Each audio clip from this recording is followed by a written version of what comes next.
Hi guys, how are you doing? I hope you're well. Welcome to another week of our Bible curriculum. We are learning some context about the New Testament. We're learning a little bit about the background of Acts. The background is important because there's a lot of things that come up in Acts that knowing a little background can help with. Like, what are some of these things that the churches are talking about? Why are they arguing? Some of our context will help us understand about some of the conflicts that were happening in the book of Acts, the reason why Paul was imprisoned, and how the gospel spread throughout the Roman Empire so quickly. So I'm going to invite you to turn to page 48. We are in chapter 5, you guys, which is the political world of the first century church. We're going to learn about some of the political leaders of the Roman Empire. This is important because some of the emperors were the reason why even the census happened, why Mary and Joseph ended up in Bethlehem. Some of these things were because of the Roman Empire that ruled in Jerusalem. So who is God? God is the planner of all history. And the lesson theme of today is that God prepared the Mediterranean world with a common language and good roads so the gospel could go forth from Jerusalem. The Old Testament and the New Testament revealed. What is the Old Testament passage that speaks to our story today? It's from Micah 5:2 and says, "But you, Bethlehem, Ephrathah, though you are small among the clans of Judah, out of you will come for me one who will be ruler over Israel, whose origins are from of old, from ancient times." Again, that's Micah chapter 5, verse 2. And this prophecy from Micah, though written hundreds of years before Jesus was born, was fulfilled when a pagan emperor decreed that a census be taken of everyone in the empire. It was this census that brought Mary and Joseph to Bethlehem in Judea to begin with, where Jesus the Messiah was born, which fulfilled Micah's prophecy. So even the actions of rulers that didn't necessarily believe in God or Jesus, God was still able to use them for his purposes. So I'm going to dig into our story time today. Today we're just going to learn about some of the emperors that ruled in the Roman Empire. They were important. They influenced what happened to the church in Acts and the people such as Paul, who were missionaries. In the 1st century AD, the Pax Romana covered the Mediterranean world like a warm blanket. Emperor Caesar Augustus and his Roman armies had conquered the Mediterranean world. And now that all the nations surrounding the Mediterranean Sea were under one government, an odd kind of peace settled upon the land. So, what was the Pax Romana, and why is it important? The Pax Romana was a time of unity and peace in the Roman Empire. After centuries of wars and conflicts, borders between provinces were finally safe to cross. People traveled freely and nations were busy trading with each other. Though the conquered nations would never forget that ultimate power over the entire Mediterranean Sea area rested with the Roman emperor, and though they knew that any political restlessness would be quickly squashed, all benefited from how the Pax Romana changed the world. A traveler moving through the Roman Empire would encounter many different cultures, but the Greek language and the good roads pulled the empire together. Greek was the commercial language, so everyone conducting business or writing important letters understood each other. Also, most common people were able to speak Greek even if it wasn't their native language. The Romans had built a network of paved roads connecting all parts of the Roman Empire together. While the paved roads did make travel easier in some ways, it was still difficult and dangerous. Not only was travel hard, but the inns had bad food and cheap wine.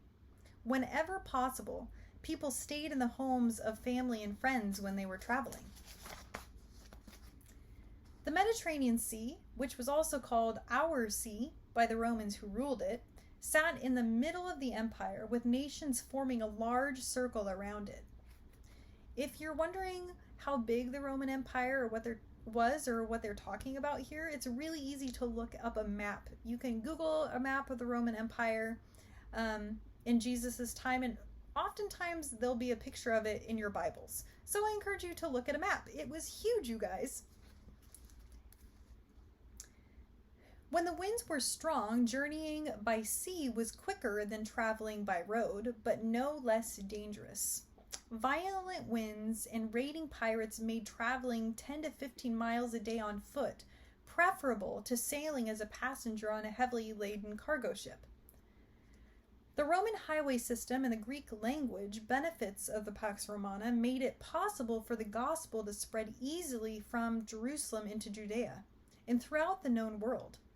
It was just the right time in history. The sovereign God had planned it perfectly.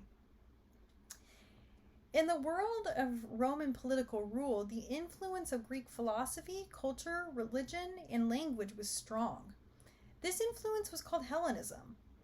These Greek beliefs explained how the universe came about and claimed that man would gain favor with and possibly salvation from the gods, lowercase g gods, through his own reason or efforts. Obviously, these Greek beliefs didn't agree with the Jewish scriptures. The Jewish people of Palestine and later the early Christian church tried hard to keep their beliefs pure from the parts of Hellenism that were destructive to the Christian faith. Sometimes conflict arose between believers with a Greek background, called Hellenists, and believers who came from the Hebrew background. One good effect of Hellenism, however, was that sometimes New Testament writers used Greek ideas to explain difficult Christian doctrines, and it made understanding the gospel easier for those with a Greek background. I'm going to pause here and just to mention that this is really important when understanding some of the conflicts that went on with the early Christian church. A lot of the things that Paul is writing about is actually talking about this conflict between Hellenists or Greek cultured Christians who are conflicting with the Jewish Christians who valued the Old Testament writings and the Jewish tradition. So this conflict comes up all the time, not only in the book of Acts, but a lot in Paul's letters. Another important benefit was that the New Testament writers wrote their books in the Greek language. Since most first century people could speak Greek and most literate people could read Greek, writing the books in Greek made it possible for people of different backgrounds, Jew and Gentile, to read and understand what the New Testament writers wrote. Who was ruling in the Roman Empire? The highest ruler of the Roman Empire was the emperor. Although there was a political body called the Senate, by the time of Emperor Caesar Augustus, the emperor held all the real power over the empire. During the time of the New Testament, 5 different Roman empires ruled the empire. The first of these emperors was Caesar Augustus, who ruled from 27 BC to AD 14. Emperor Caesar Augustus was emperor when Jesus was born. It was Caesar Augustus' decree ordering that a census be taken of everyone in the empire that brought Joseph and Mary to Bethlehem and fulfilled the prophecy that the Messiah would be born in the small town of Bethlehem of Judea. Our second emperor was Tiberius, who ruled from AD 14 to AD 37. The ministry of Jesus took place while Tiberius was emperor. Tiberius came to power at a time of peace. Although he was reluctant to become emperor, he was a capable ruler. He spent money wisely, though some Romans thought he was too stingy, and he made sure that the borders of the empire were safe from enemies. The Roman Senate and the people didn't like Tiberius. As time went by, he began to avoid people. Eventually, he left Rome to live alone on the island of Capri and ruled the empire from a distance. When he died in AD 37, many Romans cheered. Our third emperor is Gaius Caligula. Gaius, a grandson of Tiberius, was nicknamed Caligula, meaning little boot. Although Gaius was his first name, he was more popularly known as Emperor Caligula. He became emperor at the age of 25, and even though he only ruled for 4 years, he was one of the most ruthless emperors that ever ruled the Roman Empire. This mentally unstable ruler believed he was the Roman god Jupiter and accepted sacrifices as though he were a god. When a few Greeks erected an altar to Caligula in Gymnia in Judea, the Jews protested to the emperor. Angered by the Jews' protest, Caligula decided to put a statue of himself in the temple at Jerusalem. Both Agrippa I, the king of Judea, Samaria, and Galilee, and Petronius, the Roman governor of Syria, knew that this was a really bad idea and tried to stop Caligula. They knew that the Jews would react and might revolt.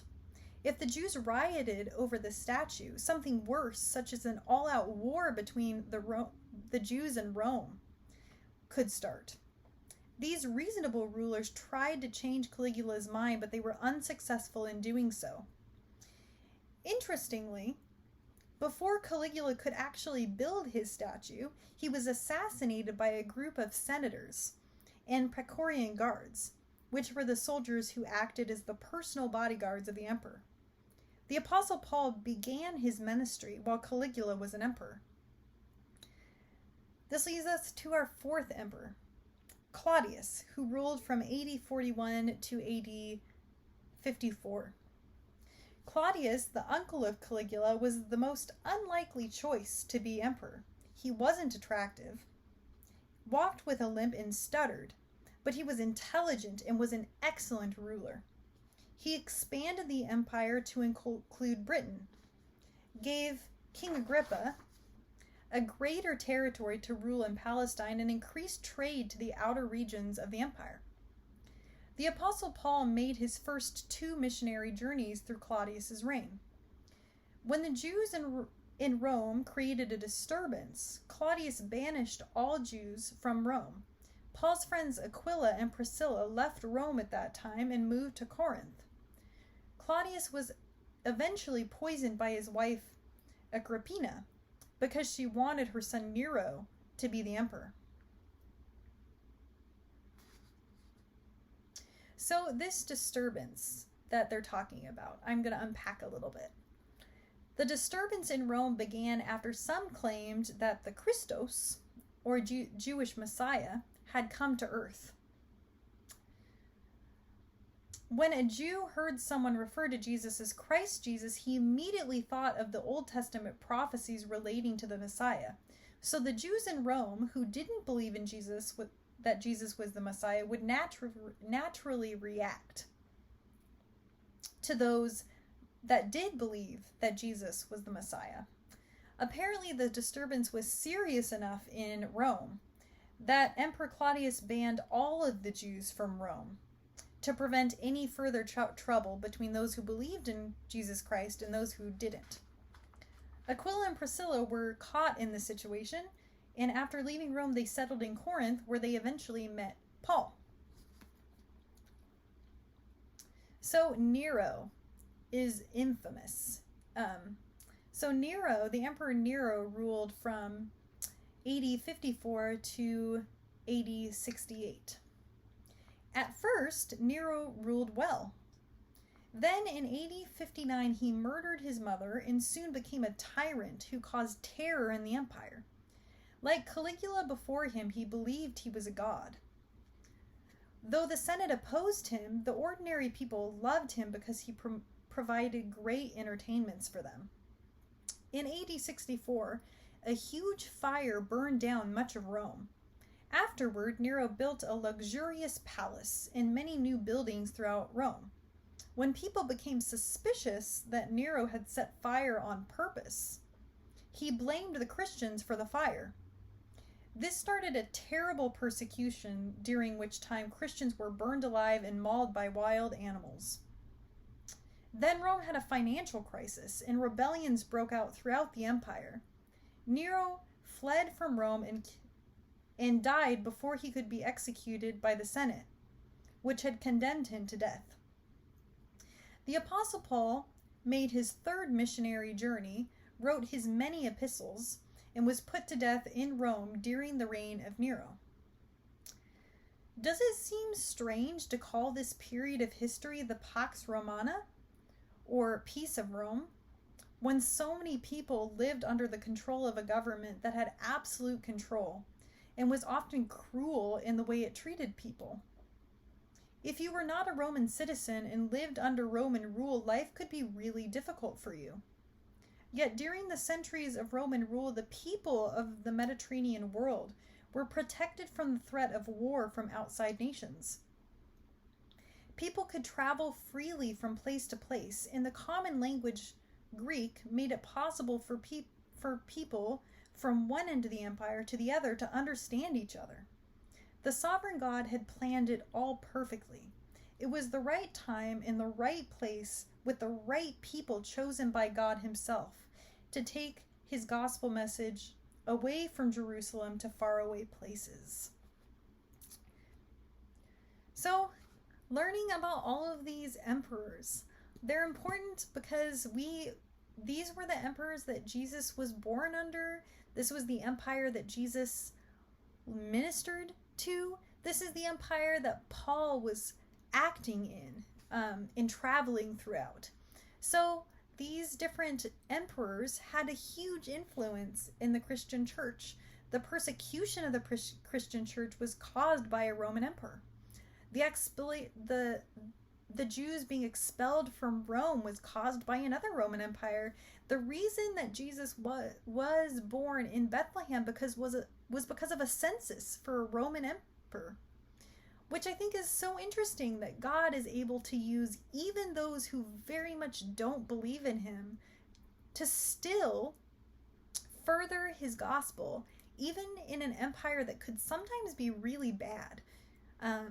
We have a God that is able to use even that. And God had this all timed out perfectly. Jesus was born just when he was meant to, so that the gospel could reach as many people as possible. These are some things that I think are really interesting, and I hope that maybe some of these emperors ring a bell for you. I know that I've heard about Nero because he's pretty well known. He caused a lot of problems for the early Christian church. So I wanted to leave you with the idea that God is powerful even in the Roman Empire, that God can use even the most destructive things for his good. Maybe we can think about what that means in our own situation. There's a lot going on right now, but we know from our story today that God can use any situation. So maybe we can think about how God could use our situations and our government and the people that we may not agree with or may cause harm. Our God is above all of these things. So I hope that you learned something. I know that I learned a thing or two. I think this is all very interesting. I hope that you have a great week, you guys, and I will see you next week.